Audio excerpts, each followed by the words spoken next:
Naand julle, is United League weer terug hierso met so 'n ligte preview vir môre.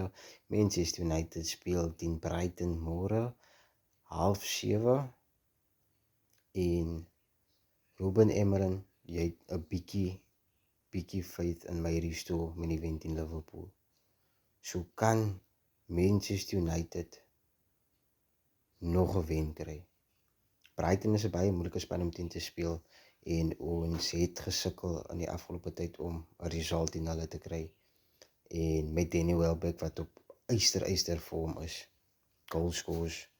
So ja, dit gaan 'n taffe enetjie wees, veral om te kyk wat is die starting line-up, wat is Ruben Amorim se tactics.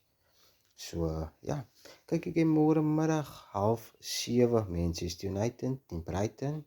Ek hoop Manchester United wen. My prediction gaan wees 2-1 vir United. Comment below, wat dink julle, wat gaan julle predictions of wat julle dink die skoor gaan wees? En ja, United lees uit en 'n lieflike aand vir julle.